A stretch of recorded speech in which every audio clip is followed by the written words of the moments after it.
Hi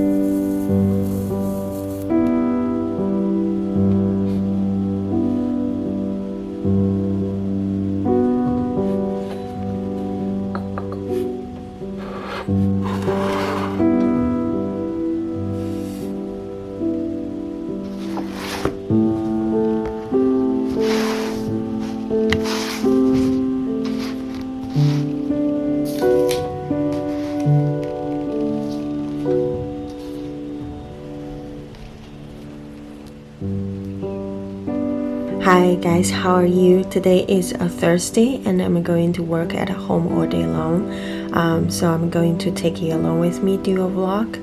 I feel I haven't done that for a while now, and yeah, welcome back to my vlog. Right now it's 8 o'clock in the morning. It's pretty late for me since last several days I started my writing before 4 a.m. Last night after a day job, when I went back home, it's already 9 o'clock. When I went to bed, it's almost 11, which is pretty bad. Anyway, I had a full sleep and I feel energetic right now. And recently, I haven't been reading in the morning. I changed my reading time to the evening. So my morning routine has been very simple because I want to reserve the best part of the brain for my writing. So what I have been doing is, once I got up, it's water, coffee, and writing. Yeah, and Poopy's here too. Poopy, say hi. Booker's still behind us watching. Booker.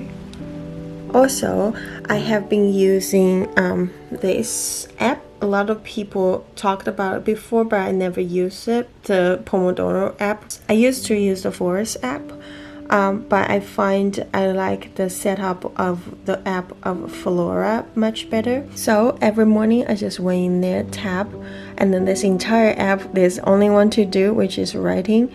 And then so I tap this session for the writing, and I'll start tracking the time. My last session was an hour 15 minutes, that's why it's set it there.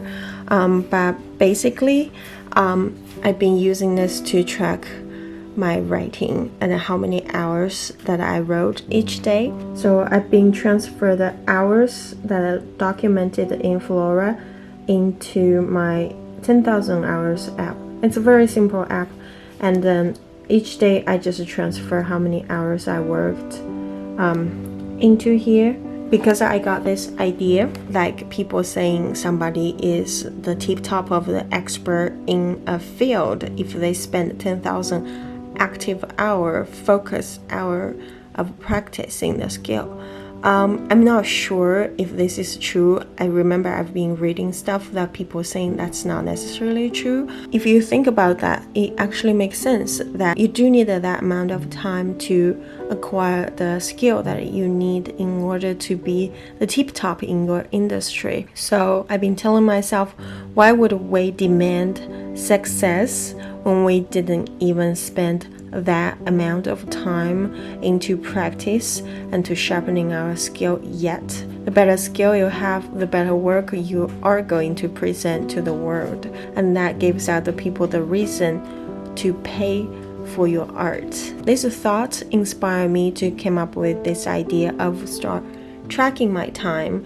Of course, I couldn't track all the time in the past that I spent on writing or filmmaking, so I guesstimated it in a very conservative way, and then I started tracking time from now on of every single day. The time I'm spending on anything related to filmmaking or things I spend on writing itself. That helps me focus on today's 1 hour, 2 hours of writing, helps me grounded, helps me know that my skills still need to be sharpened. There are a lot of room for me to learn, so I don't think too far away by staying the present moment and then staying creative. And I feel very content lately, and every day all I focus is write my stuff. Yeah, I hope that's helpful, and maybe you can join me on this collecting 10,000 hour of practice journey as well. Okay, I have talked so much before the vlog, and now it's already almost 8:25. I'm going to set up the camera and start my writing of the day.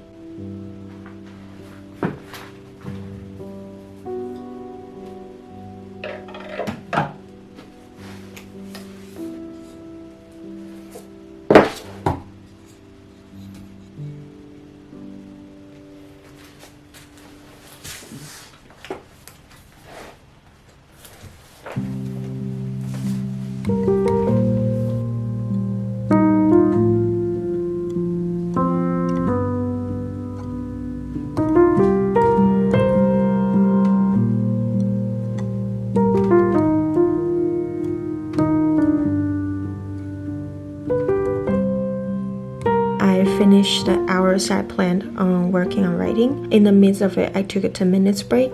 But now I feel the timer went off in the middle of me analyzing something. So I think I'm going to give it another half hour at least to see if I can finish it. Because I really want to go through all of these. I'm working on analyzing my supporting characters. Not necessarily I want to have accurate, full analyzation, but I want to went through all the points. In that way, those points will kind of stay in the background of my head. I find subconscious always works much better than the active analyzing. So once I done the work, my brain will work for me in my subconscious, especially when I'm dreaming or when I suddenly got inspired by something, and it will answer my questions that I have about these characters. So yeah, and then right now it's 10 o'clock, so I'm thinking about getting another coffee because I really want it. Yeah, I know it sounds like an excuse, but it's okay. Alright, I'm going to pour another coffee and then come back to do another half hour writing. Okay. I changed my mind. I just took a look how many work I want to do. I think I'm going to do 45 minutes just in case I can't finish it. Today is Thursday, and then I have worked about 6 hours on my writing, and these are the trees I planted. So now what I'm gonna do is I'm going to go in there and I'm going to unlock a new type of tree, and then for the time I want to do, I'm going to change it to 45 minutes. And also I'm going to tap here and insert this session for writing. Yeah, and that's it. I'm going to start my 45 minutes.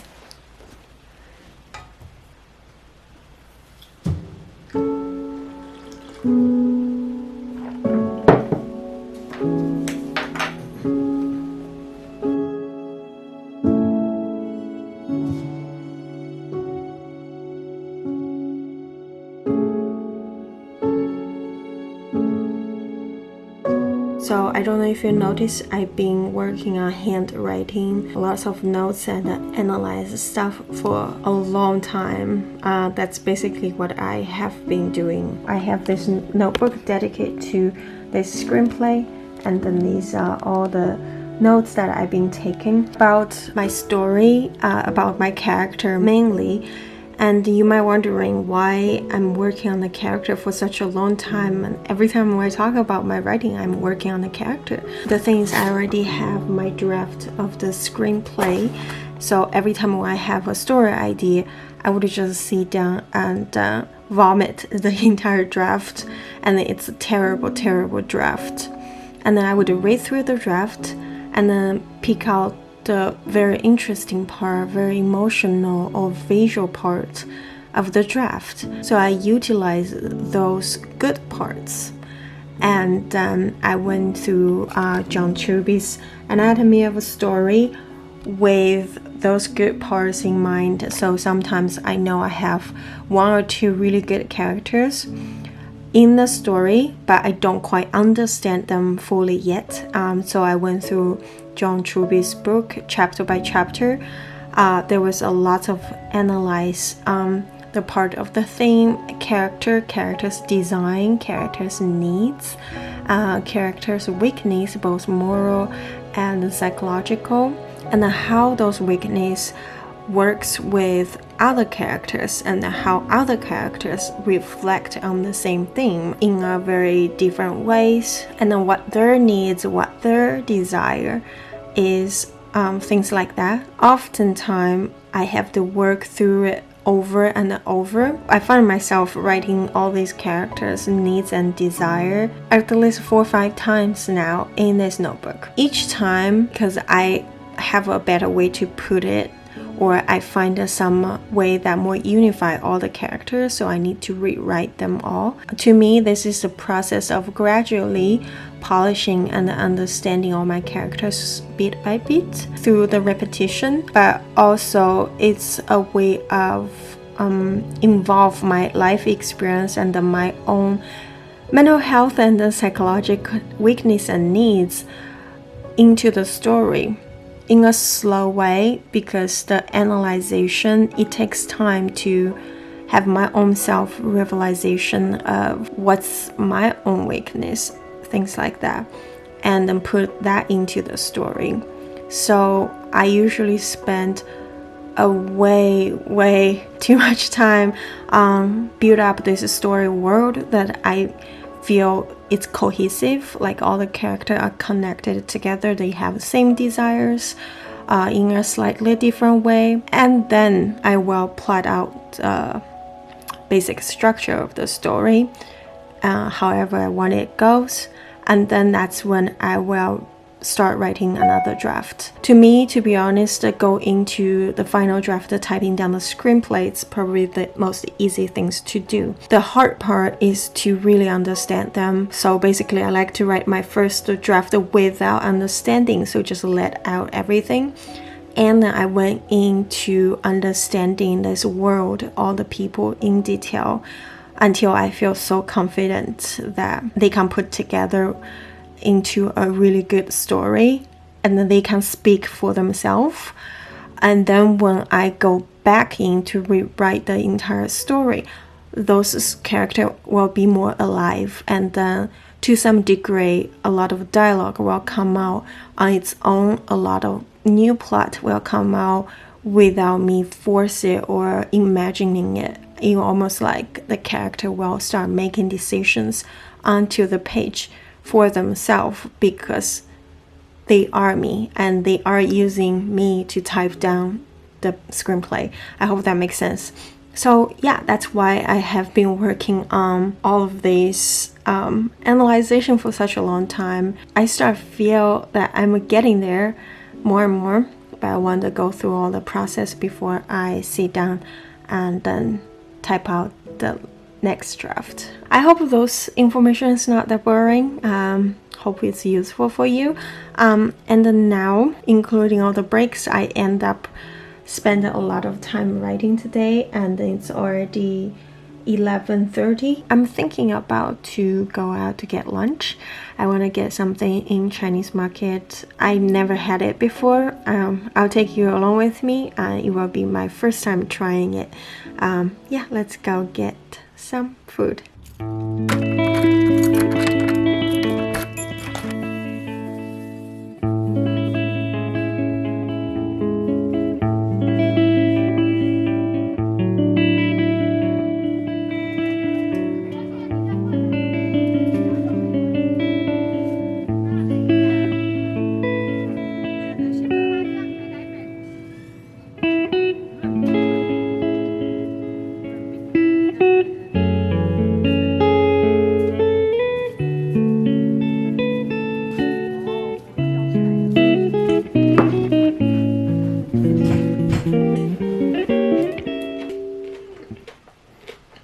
It's really good. Sit out. It sits like this. I don't like when it's outside like this. The weather. Alright, I just watched short film directed by Woody Allen. I know it's a little bit controversial, but it was in a short film collection called The New York Stories that I purchased a long time ago on Apple TV. So there's 3 films in this collection. It's directed by Martin Scorsese, Francis Coppola, and Woody Allen. So 3 films total in this one. So let me show you. So it's this one, New York Stories. I'm watching them because I want to improve my short story writing skill. So I want to see how those experienced filmmakers do the work. And then also these 3 films are all unique in their own way. They are very different. That kind of opened my eyes to see that short film doesn't have to be a short story with some like turning point and surprise in the end, like a lot of time you learn at film school. It could be an interesting experience or follow a part of the life of a very interesting character. So that's what I learned from this New York Stories collection. And now I'm going to take a quick nap and then come back and do some editing. Hi. So I didn't take my nap well because I heard somebody was knocking on the door. And apparently a package from China came in early. I believe it is my French book.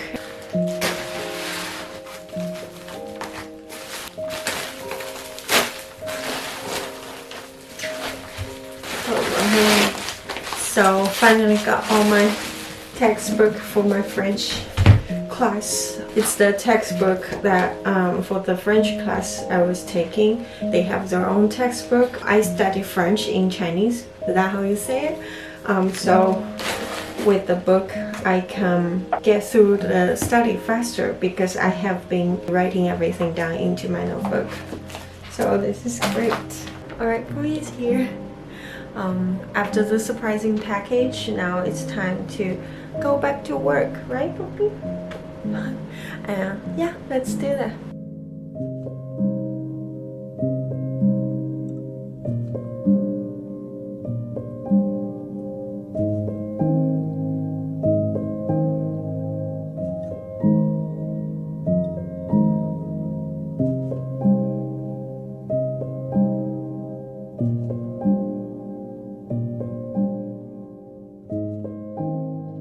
Hi guys, I got carried away from the editing and I forgot the camera shut itself down every 30 minutes.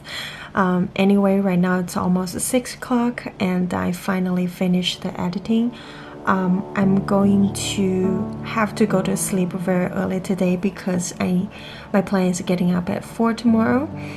So right now I'm going to fix myself some food, and while eating the food I can watch the video that I just edited to make sure everything's fine, and then I'll post the video after dinner. And yeah, that's what I'm gonna do. Alright, I finished my dinner. Now I'm going to upload the YouTube video I just edited and then schedule it for tomorrow. In the meantime, I'm going to work on the thumbnail. Hopefully I can get it done fast enough that I can have some time for reading before I go to bed.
Hi guys, it's already 15 past 8. I've done some reading, finished uploading the video, and now I'm going to get ready to sleep now.